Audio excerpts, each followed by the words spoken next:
fear around my business and Oh, really all my right. ability to create success on my terms. Because ever since leaving my corporate career where I was very successful, I've been trying to find my path, and I feel like I finally found it. But because I haven't been able to recreate that success and make money doing what I feel is my calling, I often have this like fear and lack that I'm All stuck right. in. All No right. matter. All right. All right. We understand. We understand. You're bringing too much insistence into your dream. In other words, you have a very limited idea of what success means. And you have a very limited definition of what abundance means and support means. Are you willing to open up to the idea that there are actually many ways in which you can be supported in your new endeavors? Absolutely. Then stop insisting that money is the only way, because it's only one way. There are many ways, many forms of abundance that could be supporting you if you would relax your insistence on how you think it needs to look in order to be, quote unquote, successful. Because if you have a very limited definition of what success is supposed to look like, then you're going to be very limited in your success because you won't allow for a broader definition of what success could look like. You're insisting on a particular path, and maybe not every aspect of that path you're insisting on is actually the path you need to take. So broaden your definition, first of all, of abundance and support. Money on your planet? All right, yes. It's one representation, one symbol of support, but it's not the only one. Being given a gift is a form of abundance. Having something to trade is a form of abundance. Synchronicity is a form of abundance.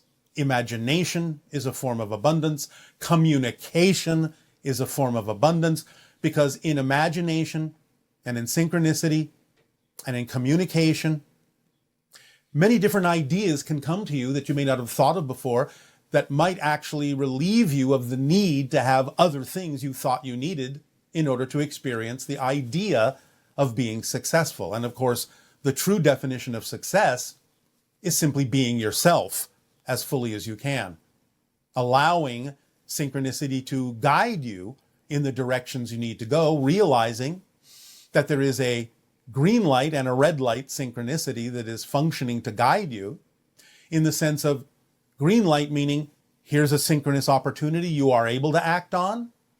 Here's something you are not able to act on right now because it's not your ideal path at this moment. So when red light synchronicity says stop, don't act on this, you're not able to act on this, look around for the things you are able to act on that are representative of your passion to whatever degree they are, and act on those next. That's what guides you to act on the things that are representative of your passion, when other things that may still be representative of your passion are not able to be acted on because synchronicity is saying, no, not now, not yet. You have to trust the way synchronicity unfolds in your life, relax your definitions of abundance and support, and expand your definitions of what can support you. Think outside the box, as you humans say, and not be too insistent on the path you've laid out as the only path that can allow you to experience the success of your joy, your passion, and being your true self. Is this helping? It is helping, yes. And I feel like, I mean, you've just answered it. I think that's what's keeping me from fulfilling really my potential, is just being too rigid, I guess, around Yes. definition of success. And to You can have a plan. It's fine to have a plan, but your plan has to include the ability to alter the plan okay. when synchronicity shows you that it needs to be altered. You have to trust the timing of things, not the time, the timing. Does this help?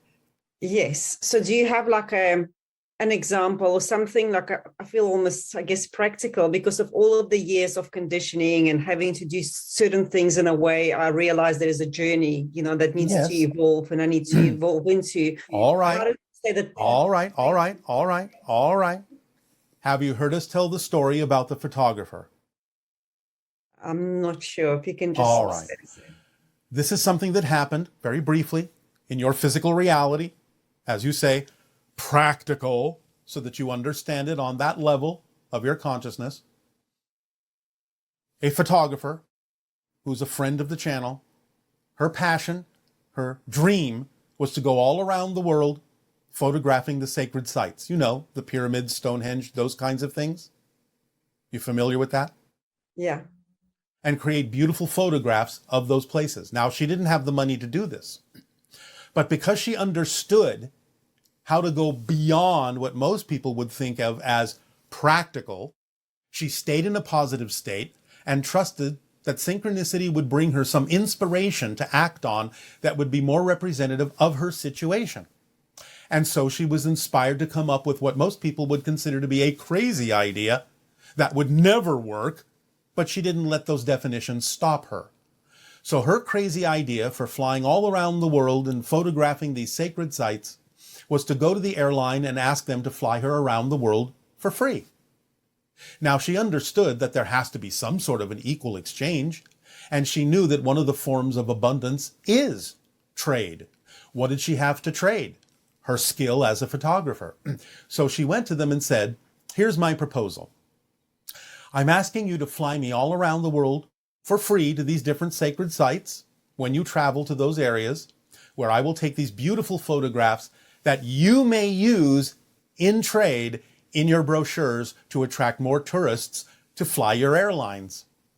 The airlines said yes.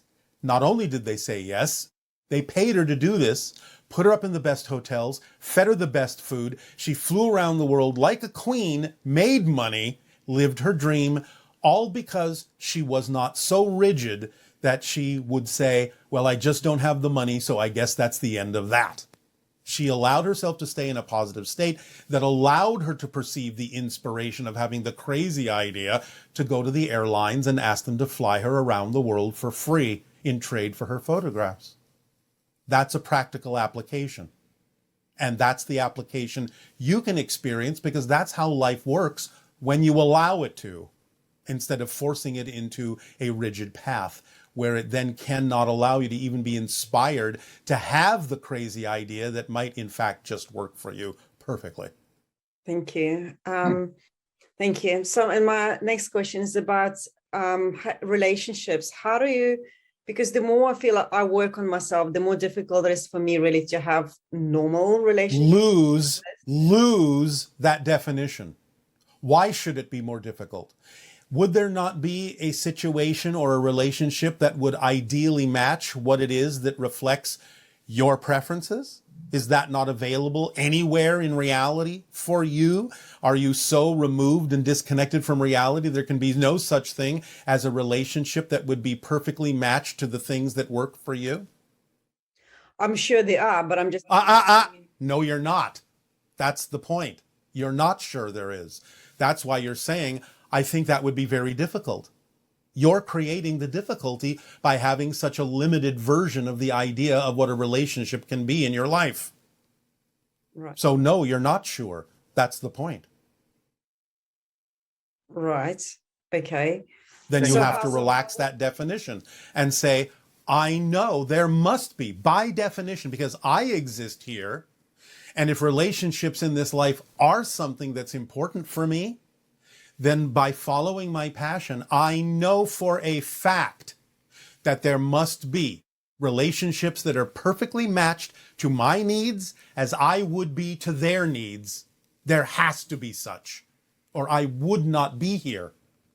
So you have to allow yourself to realize that synchronicity will bring you, in perfect timing, those relationships that work for you to help you learn more about who you are while you're doing the same for them, and allow that to be a real probability for you. Just relax into the knowledge that that has to be true.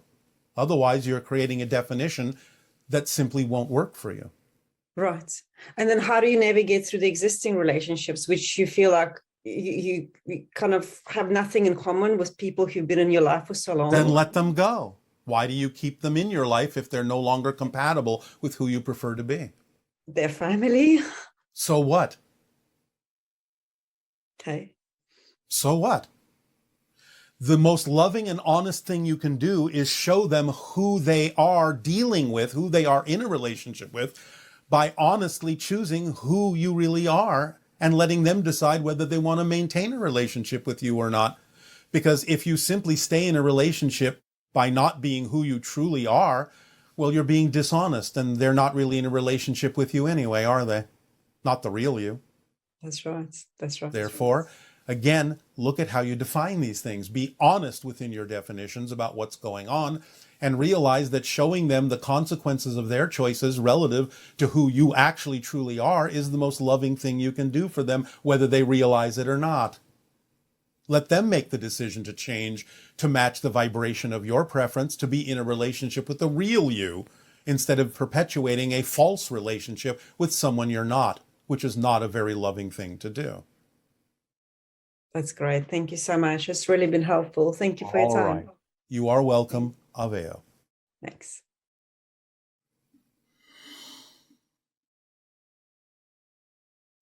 Hello, Bashar. My name is Abzair and I'm from Portugal. Well, so my question is, I would like to talk about Osho, the Buddha. Well, he was constantly saying to live without any belief. It is possible to live without any belief at all in the unconscious mind, and having the unconscious mind totally empty. And I would also like to know about the meditation taught by Osho. He says to, when you meditate, stay fully alert, aware, and observe the mind and the body like it weren't you. Does this meditation bring us back to our original vibration or essence frequency?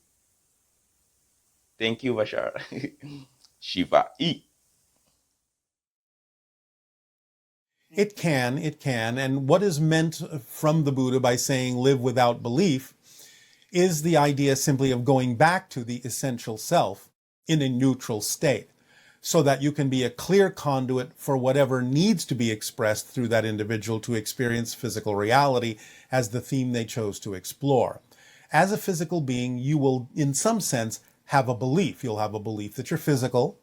You'll have a belief that physical reality seems to be somewhat real and solid. But this doesn't necessarily impede you from going back to a neutral state where the beliefs are not necessarily as paramount as simply knowing who you are. We have long said that knowing supersedes belief. It is above and beyond the idea. So knowing who you are puts you in that state where you're not necessarily at the mercy, so to speak, of your belief system, but are moving beyond it to just know what you need to know to be who you know you are. Meditation can do this. It's up to the individual to decide if that's a permission slip that will work for them. As well. One is a realization about several dreams that I've had with a group of children. And I was wondering, sometimes it's obvious that I teach these children something. Yes. For example, for one time we were in a forest and I was handing them out keys. Every child got a key. Yes. And then the most recent dream, they were actually teaching me something, and they took me by the hand and said, let us show you something. Yes, this is your interactions with the hybrid children. Okay, that was my question. They are hybrid children. Yes. You are teaching them the ways of Earth so they can understand how to survive on Earth when they eventually come to live among you physically. Okay. Is this, am I contributing to the hybrid agenda in this way, or can you tell me more about my contribution? Well, your contributions have included the idea of genetic material, energy templates, and again, acclimatization teaching. Those are the three main levels of involvement of humans on the Earth that have agreed to participate in the hybridization agenda as part of the evolution of humanity. Okay, thank you. Yes. Now there's another dream, which was many years ago, but it stuck by me because it was the most amazing dream, where I literally became a whale. And I realized it in the moment, and I was so excited that I took a deep dive first and then, went above the water and splashed and leapt above the water. Yes. Was this a moment where I was connecting with Sirius? Was there a message for me? Well, again, the idea is, yes, there's a serious connection, but also the idea of connecting to the life forms on your planet in a shamanistic way that allows you a broader experience of the way life expresses itself and the joy therein. So you are stretching your shamanistic muscles to be able to start identifying or shifting your frequency of consciousness in a way that allows you to start identifying with other forms of life, especially those that are connected to extraterrestrial connections you have, such as Sirius, through the whales and the dolphins. Wow, that's really amazing. Coming back to the shamanism, more about that. Yes. I've gotten a book about a medicine woman from I hope I pronounce this right, the Diné people, the Navajo Diné, people. yes, Diné. The Navajo, Diné. Yes. And I opened up the book and there were many photos in there of her people in the 1930s and the 1940s. Yes. And I don't know exactly what happened, but I just started crying and I started touching the photos and it was as if I was looking at relatives. So yes. There's a connection there as well? Well, yes, of course. As we have just explained, the idea of reincarnation is simply that everyone exists simultaneously, but you make connections. You make energetic connections to those beings in different time frames that serve you in this life. So with regard to the idea of your connection to the earth, nature, remember, teaching the children in the forest, the idea of shamanistic experiences, connecting to what you call Mother Earth, you have a very strong series of connections to a lot of American Indian tribes, especially those that were exploring the idea of shamanism and spirit and so on and so forth. So therefore, you have felt the connection when it opened up in your heart that you have made. You have seen a physical representation in photographic form of energetic connections you have made to assist you on your journey in this life in a shamanistic way. Yes, this was rather new to me to see the photos and have something happen like that. That was really interesting, to say the least. All right, well, get used to it. Yes, okay, I will. One more question that I just came up whilst you were having the monologue. Yes. You spoke about our theme a lot recently, well, to me. Yes. And the question came to me, is it part of our theme to figure out what our theme is? Your theme is you. You are unique. It is the idea of exploring everything that comes up as a challenge in your life as part of your theme of exploration. To know yourself as this version of you, as this version of all that is, as best as you possibly can, and express that in your life. Your theme is you, what makes you unique, and the things that come to you that allow you to explore and discover more about who this you is. That's your theme. Okay, very clear. Thank you so much, Bashar. You are welcome. Good day. Good day.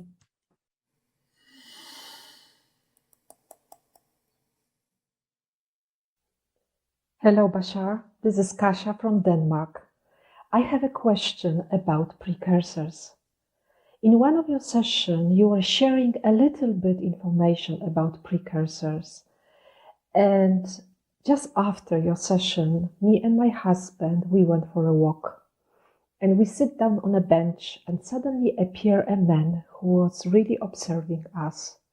But the way that we both had the feelings that this might be one of the precursors. Can you tell me a little bit about it? And I would love to know a little more about precursors and also how many there are at this moment in Denmark. Thank you very much and unconditional love to you deeply from my heart. Have a good day. Bye. They are those who walk among you to see if you recognize, as you did, their vibration as being something different from what you would recognize as typical humanity. So, yes, you observed precursor energy. Not allowed to tell you how many there are in any given location on your planet, but there are definitely dozens around your world. Dozens and dozens. Good day, good day. Good day, good day. All right. What would you like to discuss this day? Thank you, Bashar. I would like to talk about blending and balancing our perceptions and attention. I believe that we are blended beings, and we are constantly finding a balance between our perception of our physical self and our non-physical self. Yes. And I'm just wondering how, because moment by moment, my attention is also going from my emotions to my body to my mind. And sometimes I just find there's so many dimensions, and I'm just wondering if you have any advice on how to keep kind of a balance and evenly distributing our attention so that we stay appreciative and inclusive. You are familiar with the formula that we have outlined for all of you? Yes, I posted on Facebook this week. Well, living it is how you do exactly what you're asking to do. It's built into that idea. That's why we give it to you all, because it contains everything you need to maintain the balance and accelerate your vibration in life. All the tools that are attendant to it, all the things that open up automatically when you follow the formula, are the things that allow you to consider anything you need to consider at any given moment to know yourself more deeply and to remain in balance by exploring whatever it brings to your attention at that moment. Do you understand? Yes, I do. It's a moment by moment being aware and Yes. So whatever synchronicity brings to your attention at that moment through the tools that automatically unfold when you follow the formula as precisely as possible are the things you need to pay attention to achieve exactly what you're saying. Can I also ask a question about countries such as India, which I will visit soon, which have a very rich spiritual tradition, and how we might how best to introduce sort of the cutting edge channel teachings are quite, we're all equally powerful. Whereas the traditions of India, it was much more almost a hierarchy, and the master and the student. Could you talk a bit about how to marry that better? When the synchronistic opportunity presents itself to share information based on your understanding of these principles, then by all means do so with absolutely no requirement or any need whatsoever that the person you're sharing it with needs to listen to you. Absolutely. And the ascension process, how might we best describe that to people who are sort of reaching out for that new level of awareness of this sort of overall process that we're all, going away from fear towards love? Everything is based on resonance and frequency of energy, vibrations. Therefore, the idea of raising a vibration is tantamount to ascension. So it's an ongoing process. And as you again follow the formula and act on your passion, your vibration is automatically raised. And that is a process of ascension. And when we are co-creating in projects with other people, how best do we sort of, when we're in the planning process of maybe creating a workshop or something about law of attraction, how do we get out of our own way? Well, what is it that you feel is in your way? Well, I just feel that I want to be a vessel. I want to be able to just flow moment by moment with anyone that I'm. All right. However, no insistence. So if something comes up that gets you to focus on something you need to focus on within yourself, then there's a reason for that coming up. And it's about dealing with it and focusing on it and understanding why it's there. That will actually help you flow better, not only with others, but with yourself, because it gives you the opportunity to identify and empathize with others that may be going through their own process as you go through your process. And you will become better at it and a clearer channel as you process whatever it is that comes up that is out of alignment with who you actually prefer to be.